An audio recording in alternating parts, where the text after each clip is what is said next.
Bismillahirrahmanirrahim.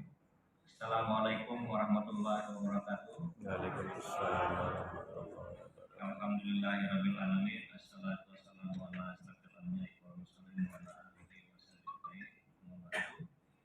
Allahumma shalli ala sayyidina Muhammad wa ala ali sayyidina Muhammad. Yang kami hormati Bapak Usnan dari komponen 42 sekaligus yang mewakili dari PMI Bapak Ibu. Kegiatan ini dibawa donasi dari komponen 42. Tapi kami, saya, PMI, dari Pak Suwarno itu mensubsidi mengkontribusi substansi untuk kegiatan ini.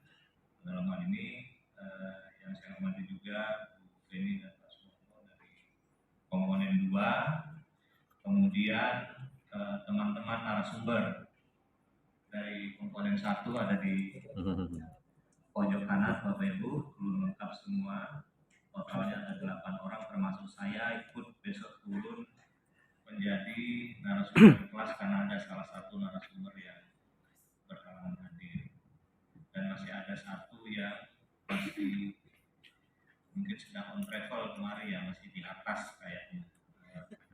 Pesawatnya delay dari jam 8 pagi harusnya delay jadi jam 12 dari Gorontalo. Kemudian ada 2 lagi yang izin baru besok landing kembali karena ada tugas dari kantor. Saya cukup menyampaikan 2 slide saja Bapak Ibu. Nanti besok kita akan bahas detail ya. Jadi kegiatan kita ini dibagi jadi 4 zona seperti yang disampaikan oleh Pak Usman tadi, oleh ini juga tadi oleh MC ya. Kebetulan kami komponen 1 mintanya itu satu tanggal itu 1 zona. Jadi supaya kita bisa ngumpul sama-sama, kemudian narasumbernya bisa sama-sama, kami bisa briefing setiap hari, kemudian saya bisa mobile nanti dari kelas ke kelas menyampaikan materi yang bisa saya sampaikan. Nah, zona 1 itu sudah selesai di Surabaya. Ada 4 rombel. Itu kemarin wilayah Jawa bagian timur dan Kalimantan di sana. Kemudian zona 2 ini di Batam ada 4 rombel juga. Khusus wilayah Sumatera kecuali Bengkulu. Bengkulu kita tarik ke Jakarta karena rutenya kalau ke Batam ke Jakarta dulu harus ke. Kemudian minggu depan zona Jabodetabek. Jadi itu ada DKI, nanti ada Serang, Banten, Jawa Barat yang jumlah makasannya, jumlah kabupaten kotanya juga cukup besar-besar. Nah terakhir baru nanti zona Makassar. Zona Makassar itu bagian Indonesia Timur sekali. Papua, Sulawesi, kumpulnya di sana nanti. Jadi teman-teman narasumber ini Bang Toyib juga sebulan ini Bapak Ibu. Jadi sejak minggu kemarin itu mereka hanya pulang hari Sabtu, mungkin sudah kontak ke pasangan rumah, ke istri di rumah, tolong siapkan koper, saya mau berangkat lagi ke zona berikutnya. Nah itulah mereka ini pengorbanan ya. Kemudian kalau Bapak Ibu lihat di slide ya.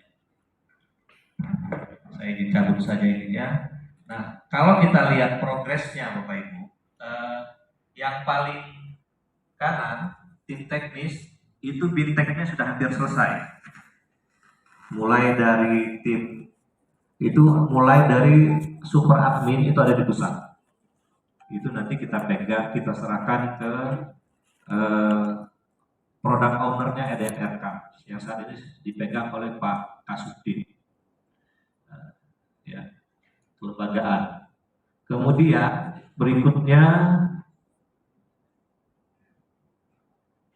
admin pusat, admin provinsi, admin kabupaten kota, menurut saya ini kan secara paralel dari batch 1 sampai batch 3 selesai kemarin. Harusnya batch 3 itu selesai Pak, gitu. Harusnya selesai. target kita 52.000 madrasah itu harus selesai di sini, di batch 3 ini sampai sini. Tapi ternyata banyak juga madrasah yang tercecer, khususnya yang batch 2 yang waktu full online ya waktu itu COVID ya. Kemudian banyak tercecer, kemudian kami menginventarisir lagi ada sekitar 1.000-2.000 madrasah hijau baru. Kami ambil cut-off data per 31 Desember 2022 waktu itu. Nah ternyata per sekarang itu madrasah kita nambah lagi 1.000. Nah itu akan terus berkelanjutan, makanya tadi yang disampaikan Pak Usnan, kita harus cari payung hukumnya supaya nanti BIMTEK berkelanjutnya tetap jalan setelah proyek tidak lagi didanai dari dana proyek ini. Ini. Jadi ini nanti ada satu lagi, kami mengusulkan ada satu lagi batch 4, Bapak Ibu. Kami menyebutnya batch sapu jagat. Kemarin anggarannya sudah disetujui oleh Bank Dunia. Itu total anggarannya sekitar 34 miliar. Yang awalnya mau diselenggarakan tahun ini, tapi karena persetujuan Bank Dunianya agak lama, akhirnya anggaran saya serahkan ke Pak Usnan untuk menyelenggarakan kegiatan ini Pak Ibu. 34 miliar ya Pak Usnan ya. Jadi kegiatan Pak Usnan yang didahulukan, kegiatan saya ngalah. Di tahun 2024 insya Allah kami akan inventarisir nanti, dan itu semua provinsi, walaupun hanya satu rombel 5 madrasah, itu semua provinsi. Nanti kami akan kirim datanya ke provinsi untuk diinventarisir. Nah cuman masalahnya kuotanya hanya 3.000 sekian madrasah, tapi dengan tambahan hijau baru jadi over supply Pak Ibu. Kita harus siapkan lagi nanti kriterianya. Mungkin yang kita prioritaskan itu adalah madrasah yang tercecer plus madrasah hijau baru yang sudah menerima BOS. Itu yang mungkin kita prioritaskan Pak. Nanti kalau ada sisa dana lagi, saya akan coba pendekatan dengan Bank Dunia dan Ketua PMU, apakah masih bisa kita naikkan jumlah madrasahnya, gitu ya. Ini di sini. Ini BIMTEK bagi tim teknis ini yang Bapak Ibu juga mungkin ada yang menjadi TIP, TIK dan segala macamnya di sini Pak. Ya. Nah kemudian di RKAM itu ada role untuk pengawas. Ini juga dananya sudah disetujui Pak Ibu. Sudah disetujui oleh Bank Dunia, sudah masuk, sekarang sedang penawaran LSP-nya. Itu juga nanti se-Indonesia. Data kami yang kami ambil per Desember juga 2022 itu se-Indonesia itu ada sekitar 3.000 sekian pengawas se-Indonesia. Jadi nanti polanya kami akan merekrut teman-teman pengajar dari provinsi 2 orang, kita TOT-kan di Jogja. Mudah-mudahan dalam waktu dekat ini saya melobi ke tim pengadaan jangan tahun ini karena sudah mepet sekali. Teman-teman narasumbernya sudah Bang Toyib sampai dengan pertengahan Desember, nggak ada waktu lagi untuk melaksanakan di tahun ini. Mudah-mudahan bisa kita luncurkan ke tahun depan. Kalau bisa jalan di Januari itu lebih baik Pak Ibu. Jadi teman-teman provinsi pun kan belum punya kegiatan kan di awal tahun. Jadi bisa kita undang. Yang kita undang itu adalah admin NMRK tingkat provinsi. Jadi tidak ada lagi istilah TIP, TIK Pak Ibu. Ya. Jadi setelah selesai ini tidak ada lagi istilah TIP, TIK. Makanya kan namanya admin. Jadi yang kami undang itu nanti ini admin. Kami undang di Jogja bersama tim pusat. Kemudian baru kita lakukan nanti pelatihan di ibu kota provinsi masing-masing. Yang diundang di ibu kota provinsi masing-masing untuk BIMTEK pengawas ini adalah seluruh pengawas di kabupaten kota plus admin kabupaten kotanya. Yang ini Pak. Karena apa perlu kami undang? Karena admin kabupaten kota perlu perlu berkoordinasi dengan pengawas, dan yang membukakan akun untuk pengawas adalah admin kabupaten kota. Ya, jadi nanti dia berkolaborasi di dalam bintek itu, dan binteknya full luring, Bapak Ibu. Ya, ini untuk yang ini. Nah, kegiatan kita ini harusnya ada di area ini, Pak Ibu. Sebenarnya request kami ke panitia adalah para pembuat kebijakan di kabupaten kota. Tapi memang ternyata fakta di lapangan di kabupaten kota itu sumber dayanya juga terbatas. Jadi di sini kan ada yang datang para kaksi, ada juga kan yang diwakilkan dan segala macam, dan tidak apa-apa. Tapi kita masuk ke areanya pembuat kebijakan besok, Pak Ibu. Jadi teman-teman narasumber ini besok sudah menyiapkan akun pembuat kebijakan kabupaten kota. Jadi tidak masuk ke akun ini, Pak. Walaupun Bapak Ibu ada yang mungkin sebagai admin kabupaten kota, tapi nanti besok kita analisnya di sini, Pak Ibu. Kami akan membukakan mata kita semua bahwa ternyata peta EDM kita itu seperti ini dari 5 budaya mutu. Kemudian RKAP kita ternyata pengalokasian 8 standarnya ini nyambung nggak antara EDM dengan RKAP-nya.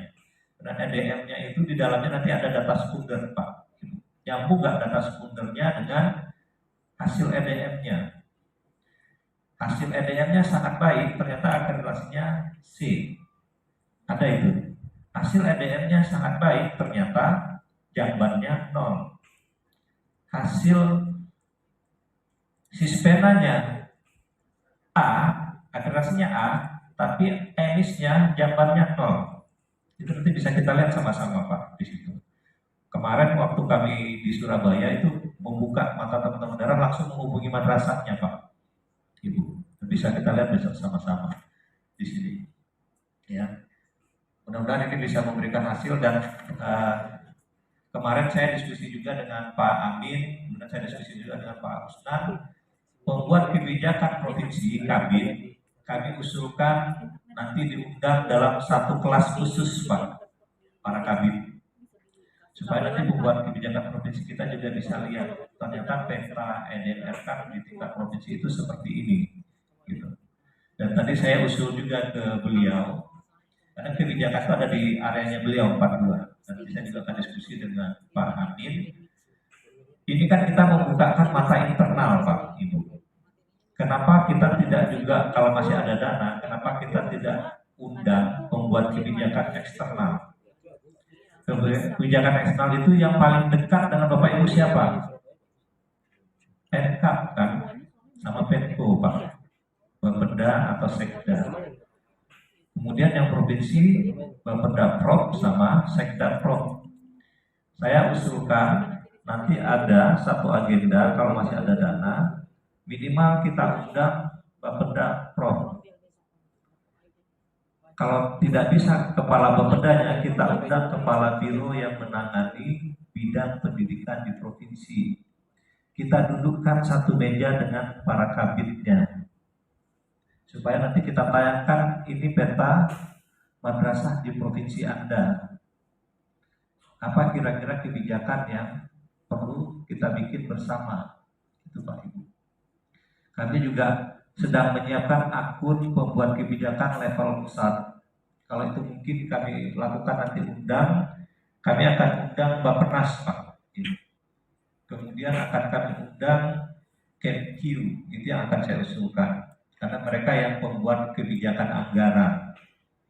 Kemudian kalau sangat memungkinkan, tapi tahun depan itu kan tahun politik, harusnya kita undang itu adalah juga legislatif yang menangani komisi yang menangani bidang pendidikan, supaya bisa kita buka, Pak, mata pembuat kebijakan eksternal bahwa madrasah itu reformasinya sudah seperti ini, reformasinya sudah sangat jauh, Pak. Ya. Supaya nanti ya seperti disampaikan oleh Pak Usnan tadi, dari legislatif ada yang mengawal BKBA itu masuk ke rupiah murni menjadi reguler. Karena kalau kita lihat teman sebelah, kan sudah ada yang namanya bos afirmasi, bos kinerja, dan bos reguler kan. Nah, kenapa tidak madrasah tidak ada afirmasi dan kinerjanya gitu. Sementara bosnya kan sudah pakai bos majemuk sama dengan sekolah. Itu yang ingin kami perjuangkan Pak sebelum proyek selesai. Kemudian satu lagi tadi saya diskusi dengan Pak Husnar, kemudian mungkin saya akan diskusi dengan teman-teman PMU di pusat. Kalau ada dana kita undang lembaga-lembaga donor dari USAID, dari DFED, kemudian yayasan-yayasan yang punya dana CSR yang besar. Sumut itu punya Taroto Foundation yang asalnya dari Sumut, Pak, yang harusnya bisa melibatkan penguatan kapasitas guru di situ gitu. Riau juga, lahan Taroto Foundation itu adanya di Riau, Pak, sama di Sumut. Dia merintisnya dari situ. Itu CSR-nya tiap tahun itu ratusan miliar itu. Kemudian apa lagi? Sampurna, ya. Walaupun katanya ironi ini perusahaan rokok tapi mensponsori pendidikan, tapi itu kenyataannya. Ya. Kemudian lembaga yang berkelanjutan itu yang support itu Pak, contohnya program inovasi dari DFED. Itu yang kita akan coba undang nantinya. Gitu. Ya, saya dulu di proyek inovasi juga. Ini ya, kita sedang usahakan itu Pak. Kemudian yang perlu Bapak Ibu ingatkan juga teman-teman madrasah bahwa di dalam EDMRK itu ada role untuk auditor. Ada untuk auditor internal, ada auditor untuk eksternal. Auditor internal ini izin. Kami sudah kasihkan akun ke mereka, 5 akun.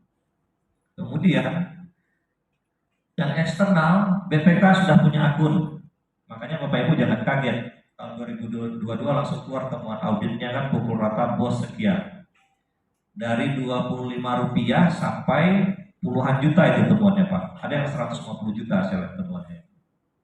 Karena apa? Karena BPK itu seperti sekarang sudah punya jaring pukat harimau itu Pak.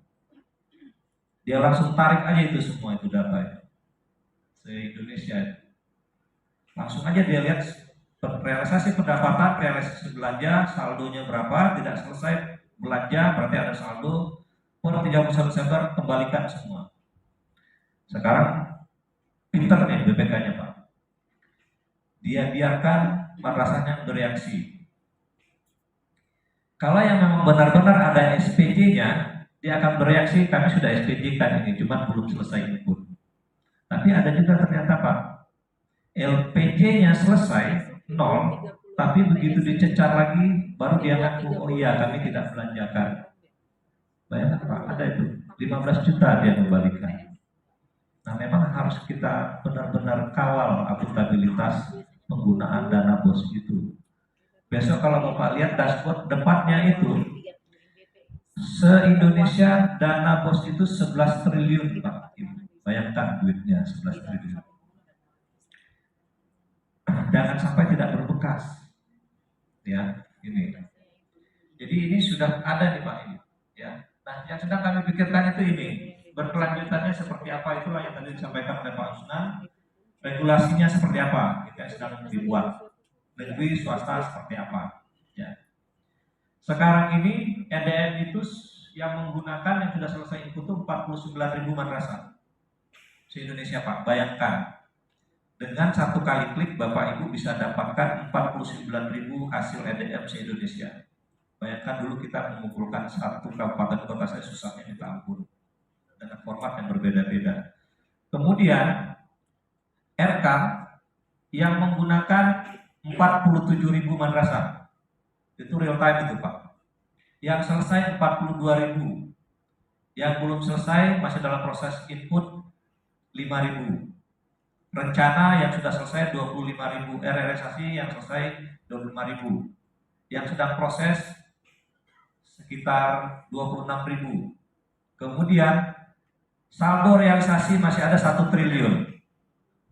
Kalau sampai dengan 31 Desember masih ada saldo realisasi, itulah nanti yang ditarik lagi oleh BPK per 31 Desember 2023. Madrasah yang belum selesai input realisasi yang nilainya 1 triliun itu rekamnya, itu yang dia minta suruh kembalikan lagi se-Indonesia. Itu yang perlu kita ingatkan. Ya. Kenapa harus dikembalikan? Besok akan saya jelaskan tentang penggunaan akun 52. Itu politik anggaran, Pak. Dana bos itu menggunakan akun 52, bukan akun 56. Akun 52 itu belanja barang dan jasa. 56 itu akun bantuan atau hibah. Kenapa pakai akun 52? Kalau digunakan akun 56 atau 57, hibah atau bantuan keuangan, anggaran itu pindah ke Kemenq, Pak, Ibu. Ini politik anggarannya. Artinya 11 triliun yang sekarang dipanya Kemenak itu pindah ke dipanya Kemenq. Dipanya Kemenak itu totalnya sekitar berapa ya? Sekitar 18 triliun ya? Atau 15 triliun. Kalau 11 triliun pindah, di Pak Kemenak tinggal berapa triliun, Pak? Ini di bawah 10 triliun. Kita hanya tinggal supply data madrasah saja ke Kemenq. Itu sudah kita diskusikan sejak lama itu, Pak. Beda dengan sekolah. Sekolah itu di Pemda dia pakai akun 56. Bantuan keuangan ke satuan pendidikan. Jadi putus dia transaksinya. 52 itu adalah belanja KL. Belanja KL setiap tahun anggaran, setiap akhir tahun anggaran harus kembali ke RKUN. Jadi madrasah swasta itu seperti BPP-nya BP. Bendahara pengeluaran pembantunya, bendahara pengeluarannya Kemenak. Nah itu nanti kita jelaskan besok ya Bapak Ibu. Oke, slide selanjutnya. Ini status EDM sekarang Pak Ibu. EDM sekarang, dulu EDM RKAM itu satu rumah tapi tidak terintegrasi. Yang versi 1. Yang sekarang rumahnya kita bedakan tapi dia terintegrasi. Untuk dana bos, kalau RKAM-nya, EDM-nya tidak selesai, dia nggak akan bisa ngisi RKAM. Itu Pak Ibu. Kalau dulu mau selesai mau nggak selesai EDM-nya, RKAM bisa dilanjutkan untuk dana bos. Sekarang nggak bisa lagi. Kemudian ini besok kita lihat. Di EDM itu langsung kelihatan emisnya, itu yang saya bilang tadi, EDR-nya sangat baik, emisnya ternyata tidak ada jamban. Kan aneh itu Pak. Kemudian terintegrasi juga dengan AKMI, AKG, Sispena. Kemarin saya baru dihubungin oleh Mbak Yuna, Bu Feni, bahwa AKMI untuk MTS sama MA sudah dilaksanakan, ya kan? Pak tolong dicek di EDM-nya sudah masuk belum? Dia bilang. Besok kita ambil sampel mungkin MTS atau MA Pak Ibu, masuk nggak itu AKMI-nya? Jadi nanti Bapak Ibu bisa lihat. Di sini dia bilang sangat baik, ternyata AKMI-nya, literasinya perlu pendampingan. Nah itu kenapa? Gitu. Kemudian Sispenanya dengan ini ada yang nggak nyambung nih Pak. Sispenanya A atau sispenanya C, ininya sangat baik, ininya kosong. Atau sispenanya A, ininya kosong. Itu ada contohnya nanti gitu Pak ya. Jadi dia sudah terintegrasi, baru nanti ke RKAM. Kemudian portal bos rencananya tidak digunakan lagi untuk pengusulan dana bos. Rencananya tahun depan tidak digunakan lagi Pak. Jadi besok itu saya juga akan diskusi dengan tim programmer sejauh mana fitur pengajuan bos itu melalui RKAM. Jadi BKB, jadi portal bos ini hanya digunakan untuk RA nantinya. Tapi nanti kita update lagi dengan Pak Kasubdit Pak. Ya, ini. Ya. Kemudian, nah ini yang perlu hati-hati Pak. EDM RKAM ini mensuplai keluar lagi sekarang. Yang pertama itu ke auditnya Ijen. Jadi barusan bulan lalu auditnya Ijen itu selesai Pak. Kami diskusi intens itu dengan tim Ijen. Jadi di audit ini BKU 2022 dan BKU 2023 plus data pendukung transaksi yang diupload madrasah itu terkirim kemari Pak. Seluruhnya, bukan sampel. Jadi mereka nggak perlu minta sampel lagi ke kami. Mereka buka sendiri langsung di auditnya. Jadi jangan kaget nanti madrasah begitu nggak perlu izinnya turun sudah ada temuan. Besok kita lihat contoh sampel bukti transaksi SPJ yang diupload oleh salah satu madrasah kita. Memenuhi kriteria nggak dia kriteria valid. Jadi syarat SPJ itu ada 3 Pak. Ini pengalaman saya dulu waktu di BPK. Valid artinya memang dia sah dari pihak yang benar. Kemudian jumlahnya cukup. Kalau ditulis di BKU 10 juta, berarti detail yang ada di SPG-nya itu harus 10 juta. Kemudian dia relevan. Relevan itu artinya kalau dia biaya fotokopi harusnya keluar dari toko fotokopi, bukan dari toko material. Karena saya pernah ketemu yang seperti itu. Begitu kita survei tokonya, ternyata toko material. Itu Pak, ya ini. Ini sudah jalan. Yang ini kita sudah briefing, sudah diskusi audiensi dengan tim KPK. Selain mereka minta akun, mereka juga mau menarik data dari rekam. Mereka akan ambil 10 belanja terbesar di rekam. Itu di sini. Sakti ini sedang kita usahakan sakti untuk madrasah negeri. Ini Pak, Ibu, ya. Jadi inilah yang besok akan kami perlihatkan ke Bapak Ibu seperti apa EDM rekam yang sekarang kita gunakan di akun pembuat kebijakan. Jadi akun pembuat kebijakan itu tidak perlu masuk ke dalam transaksi Pak, tapi menganalisa. Gitu. Dan mungkin yang perlu kita luruskan juga nanti di sini adalah tugas Bapak Ibu di kabupaten kota itu bukan untuk menyetujui EDM rekam, karena nggak ada tupoksinya untuk menyetujui, tapi adalah untuk membina. Kami pernah mengundang beberapa program pengawas, mereka minta Pak kasih kami rules untuk menyetujui. Teman DKI kemarin cerita, mereka dipanggil oleh Reskrim Pak, Reskrim Polri. Kalau Bapak ikut menyetujui EDMRK dan kalau ternyata ada bolong-bolong di EDMRK-nya, yang kami panggil duluan ya Bapak sekalian, Ibu sekalian, karena Bapak Ibu setujui. Terutama SPJ-nya bolong-bolong misalnya. Nah itu yang kita harus hati-hati dan kita harus luruskan lagi fungsi kita seperti apa. Fungsi kita adalah membina madrasah. Yang tidak bisa dibina, yang kita binasakan. Kan Ibu ya? Gitu. Besok kita bahas lebih detail lagi Bapak Ibu ya. Karena ini cukup, karena giliran Bu Feni berikutnya menjelaskan. Demikian singkat tentang EDM rekam. Nanti sampai dengan Jumat setengah hari kita akan bahas lebih detail cara menganalisanya. Demikian dari saya. Wabillahi taufiq wal hidayah. Assalamualaikum warahmatullahi wabarakatuh.